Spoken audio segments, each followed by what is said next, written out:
I'm Logan Crawford, and right now on Spotlight, we're talking about a fantastic book that you want for your family. I can tell you that right now. It is called Children Learn, What Grandparents Teach. It's written by Dr. Mavis Aldridge.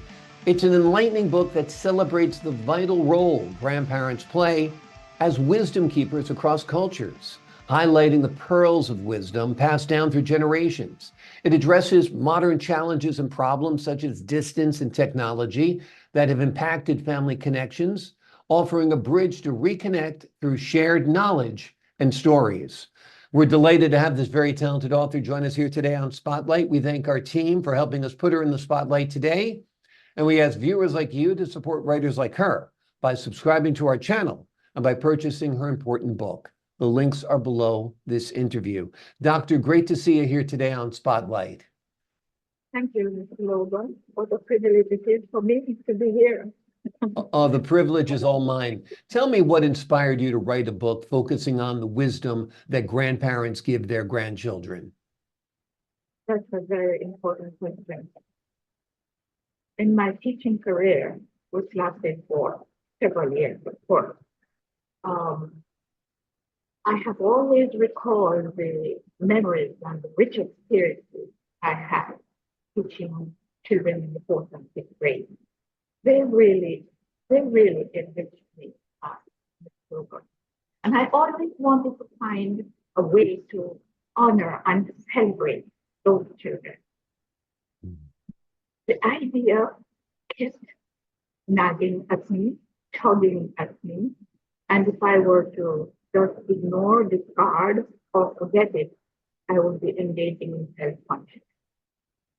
In other words, it was something waiting to be expressed and was yearning to be expressed. So I had to obey them. Yeah. Tell me a little bit about the importance of grandparents in a grandchild's life. They have a unique role, don't you think? Mr. Logan, to be honest with you, I think they are unsung heroes and heroes. I don't know the extent to which people are aware of this, but there are rapid societal changes that are occurring that alter the traditional family. One phenomenon that has emerged out of this is the single parenting. Parents have to leave home and to go to distant places to find work, serve for long hours, some have even migrated to other states or even to another country. And who is left to pick up the tab with the children? 1-year-old, 2-year-old, 3-year-old, 4-year-old, 6-year-old, the grandparents. Maybe one grandparent, maybe two. So they are the ones who really are there for the children and of course converse with them every day, training them, taking them to school, picking them up from school, getting them to games or whatever activities. So they are hearing from grandmother some of these very things, these problems, and their lives are enriched. But sometimes the children don't even know it's the classroom that brings it all together. And really gives light to those expressions we hear from their grandparents. Absolutely. In your book, you offer pearls of wisdom that are featured. Tell us about how you selected these pearls of wisdom. How did I select them? Well, first of all, Logan, I needed to create a story. And I didn't want to follow the traditional patterns that I have seen in other children's books. Not that they're not good or they're wonderful, but the other children's books, for example, The Wizard of Oz or Cinderella, it's usually the pattern where there's a there's a conflict, somebody has to go through a struggle, there is a venture, there's a hero, and somebody conquers whatever it is, the problem is, and comes out triumphant. And that's wonderful. It enhances children's imagination. I want us to steer away from that tradition. So the question became, how best can I do that? It's the selection of proverbs that would match a story. All right, how do I do that? It needed to involve grandparents. It needed to involve the community from which they are also enriched. And I came up with the story, and it just really flowed. And I selected a proverb that would match each situation or experience that was happening in the community, always the grandparents. How do we bridge the gaps? How do we connect in a world where, you're in California perhaps, and then the children are in Spain? I mean, it's sometimes difficult in this modern world, right? How do we bridge the gap? Yeah. How do we build bridges to connect with the grandchildren when they live far away? Oh, that's another one that is quite interesting. This book has the possibility of doing that. This book has the possibility of doing just that. Children will have heard what their grandparents have told them, and there is what is called now the cell phones and the Zoom, like what you and I are using right now, and the conversations can still continue. Children are in the classroom, what they're learning, and could say, "Oh, grandma, you know what my teacher had us doing last week? The very thing that I heard you say,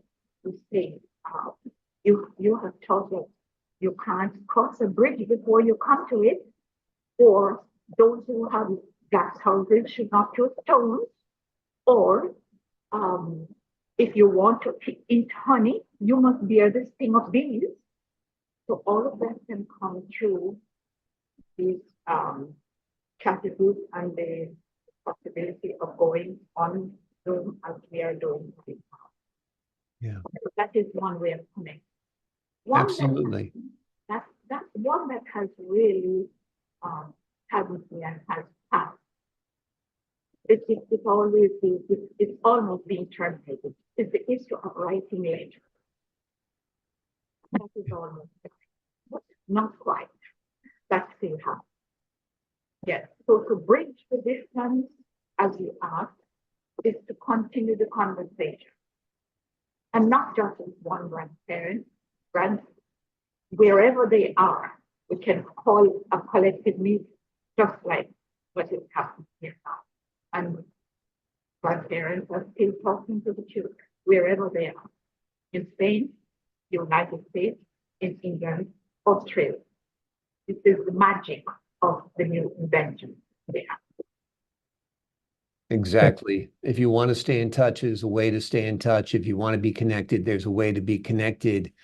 Do you think young parents need to realize that extended family is important to their children, and then perhaps rethink moving away and perhaps stay closer to home if possible? Oh, Mr. Logan, is it important? Is that the question you asked? Is that the question you asked? Could you repeat that question, please? Oh, sure. I'm saying, do you think young parents should be aware and realize the importance of extended family, including grandparents, and unless it's absolutely necessary, don't move a great distance away. Try to stay closer to the grandparents and the aunts and uncles and the extended family? Mr. Logan, that is such an important question. You know what I have to notice is that the young parents, when they have moved away from home, in the name of survival, sooner or later begin to feel the disconnect between their children and their parents. And it's a yearning, it creates a yearning it creates a kind of loneliness Mm. and a kind of sadness. And yes, they are become sharply aware and will find ways to do that. Some will make sacrifices to save and to go back just to visit their children and their parents and to reconnect with their children. Sometimes it takes a long time, very sad. But thank goodness, again, at least there's the issue of the cell phone and something called WhatsApp, which permits at least a voice connection. Maybe not a physical one, but a voice. But do they recognize the importance of connecting? Yes, they do. Yes, they do. Absolutely. I wanted to ask you, who did you write the book for? Is it mostly for parents? Is it for grandparents? Is it for school administrators and teachers? Who's your audience for this book? All three. All three. Look, I would say primarily for teachers, they could get so much from this, so enriched by the classroom activities that they can engage their children in. As I mentioned earlier, it was for celebrating and honoring the grandparents who took care of the children. Where teachers are concerned and administrators are, teachers should recognize all the skills that they can develop with children in the classroom. The possibility, the book is a treasure trove of all the possibilities of a range of critical thinking skills that the teachers could really develop with the children. Come on, take for instance the issue of reasoning, asking questions, making connections, making applications to situations. Some readers who have read the book and have given feedback have said, this is fit for a page craft. This could be developed into a play on a stage for a whole community as well as the school. There goes the possibility of the intervention of administrators. Where the grandparents are concerned, it is there again telling them of the work that they're doing, and they should continue to do that. They will really be aware of the good that they're doing for the children. Yeah. So there is also, Mr. Logan, something that I don't know that is being discussed in the school or in the home as much as it should, perhaps indirectly, but it's the issue of character traits. The issue of character traits.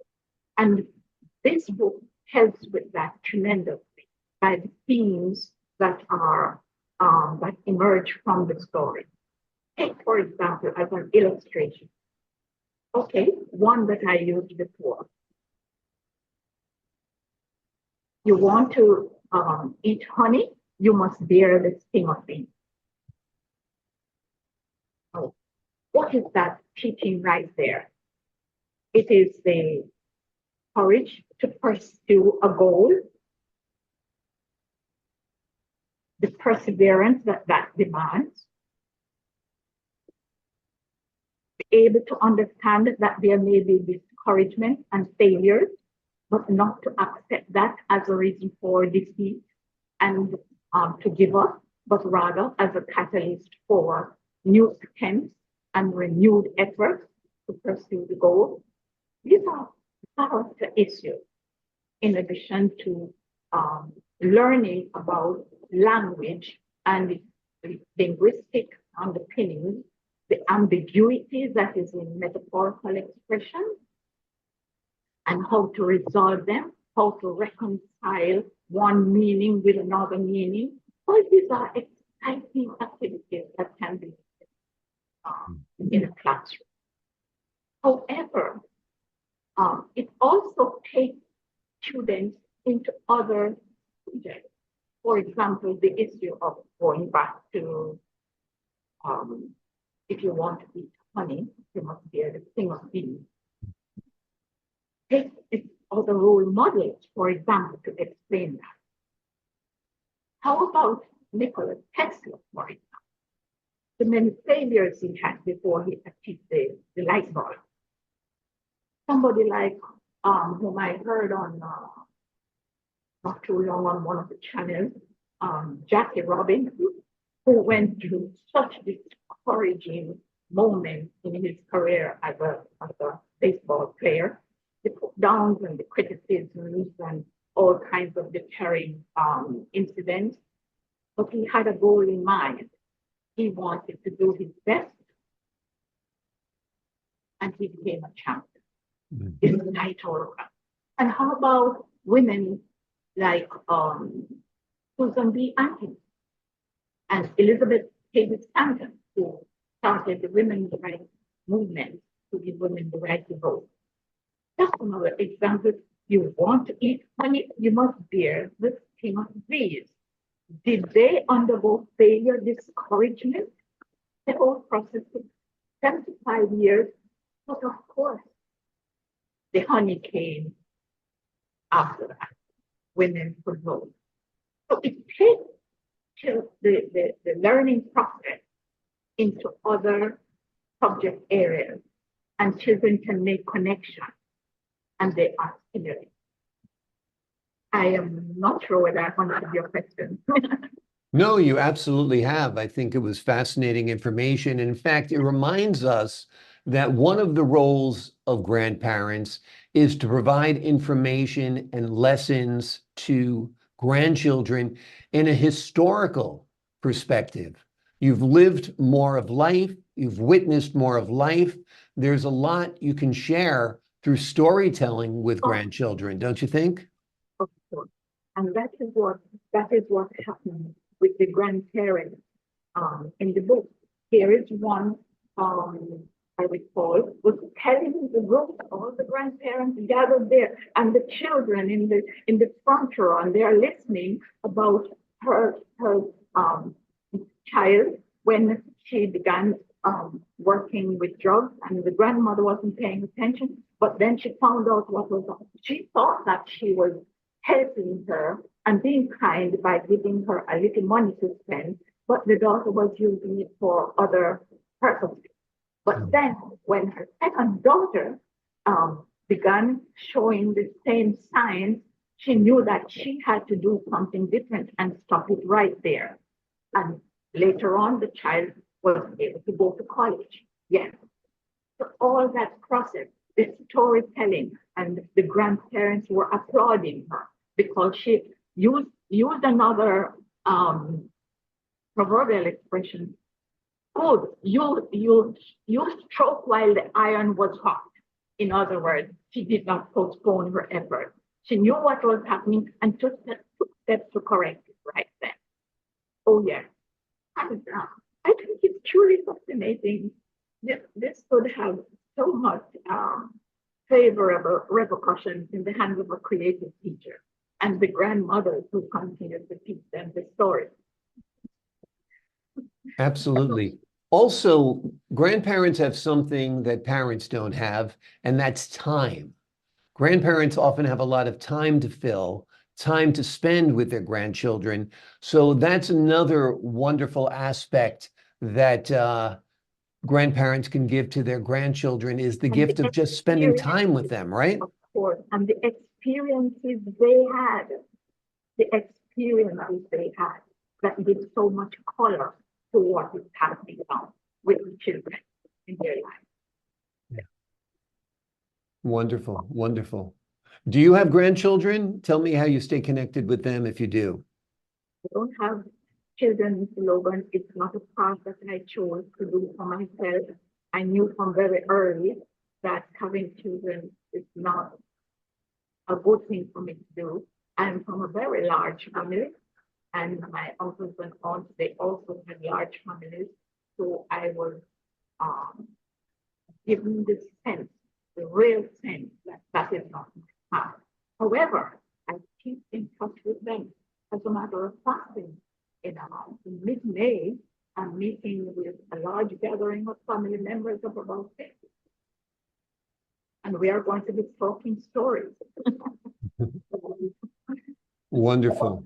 The large family gatherings are the best. It's good for every generation from young to old. The young people get a lot of wisdom from the older generation, and the older generation gets a lot of energy and insight from the younger generation. So that's the beauty of mixing generations. In fact, they actually think it's one of the secrets to a long life, having relationships with people of different generations, right? You're quite right, Mr. Logan. This is going to be 4 generations meeting.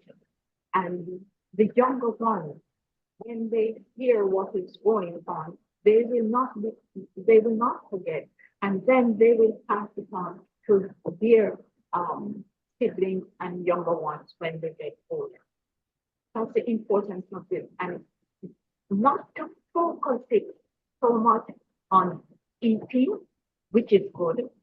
Mhm. You want to nourish yourself, yes, physically, but to nourish everyone there morally and spiritually. That's the other thing. Yeah. Through the story. Yeah.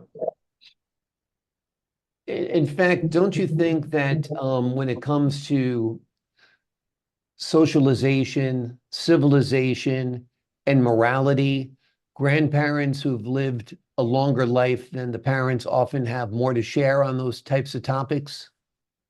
Oh, yes. This is why I call them the unsung heroes and heroines. It is where their experience is coming. And Mr. Logan, that's a very important point you just made.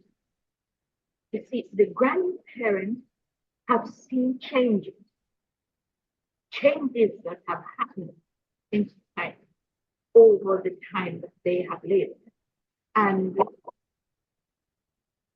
they're speaking to a younger generation that cannot imagine their strategies for survival during those years that they have faced. For example, in my family, when I was growing up, we didn't have electricity.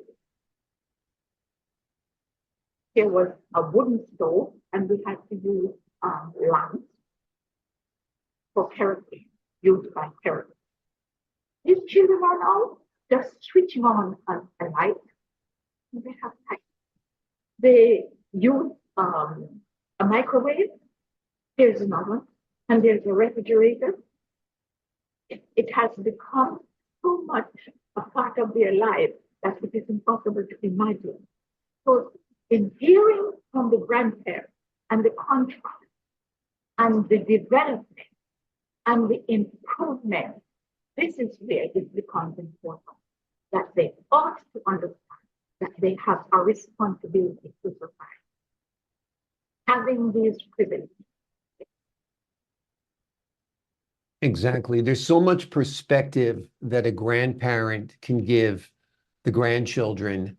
It's amazing. I mean, even living through the era of African Americans getting civil rights in this country. Like you said, you remember a time when you didn't have, different utilities in the house. But you also remember a time when African Americans were treated completely different than white Americans. And that's explained well by a grandparent as well, somebody who's lived through it, correct?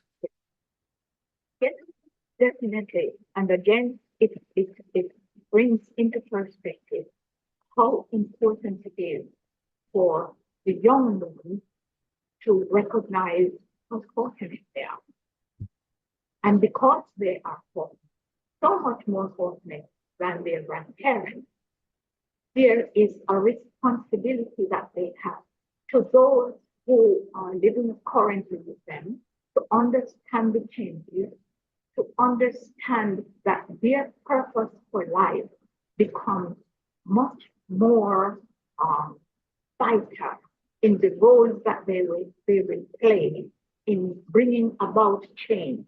And the question becomes, what kind of change are they equipping themselves to see It's to understand who they are, where they're going, and what is the purpose that they're here to fulfill.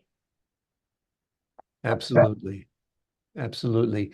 Great words of advice, great wisdom. The name of the book is Children Learn What Grandparents Teach. It is written by Mavis Aldridge, Ph.D. It's an enlightening book that celebrates the important role that grandparents play as wisdom keepers across cultures, as wisdom keepers across generations as well.